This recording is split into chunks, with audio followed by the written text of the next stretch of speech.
এই যে home based monitoring, এটার ক্ষেত্রে আমাদের মূল মিসকনসেপশন গুলা কি বাংলাদেশে?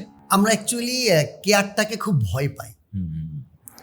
Actually health care is not a fair, it's a care. তো আমরা মনে করি কি ডাক্তারের কাছে গেলে মনে হয় আমরা আমাদের কোনো রক্তের মধ্যে কোনো কিছু হয়ে গেছে বা আমার শরীরে কোনো কিছু হয়ে গেছে, ধরা পড়ে যাবে, মনে হয় আমি মনে হয় বাঁচবো না। এই যে একটা ফোবিয়া, এইটা একটা ইস্যু থাকে।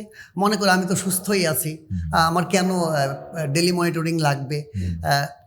এটাও একটা তার কাছে মানে ওই যে ভয়টা থেকে একটা ভয় কাজ করে যে আমি সুস্থ আছি, আমি কেন এটা নিব? আমার তো আত্মীয় স্বজন ডাক্তার আছে, আমি কেন নিব?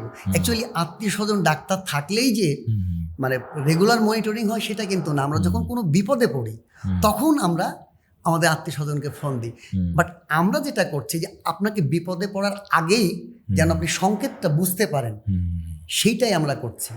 তো এখানে চ্যালেঞ্জটা হচ্ছে যে এই যে আমাদের জাতিগতভাবে অথবা আমরা মানুষ হিসেবে চিন্তা করি যে আমরা কোনো পরীক্ষা দিতে গেলে সেটা ভয়ের কারণ হয়ে যায়। আসলে এটা ভয়ের কোনো কারণ না, এটা হচ্ছে কেয়ারের বিষয়।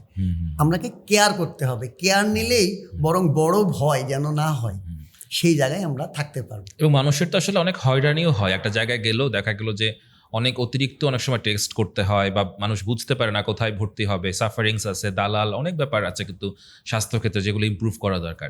সেক্ষেত্রে আমি মনে করি এই ধরনের সার্ভিস থাকলে তাকে কিন্তু গাইড করতেও সুবিধা হয়, যেহেতু একজন নার্স এবং একজন MBBS ডক্টর ভিজিট করছেন, তারা অনেক আমি বলবো যে মেথডিক্যাল উপায় তাদেরকে গাইড করতে পারেন।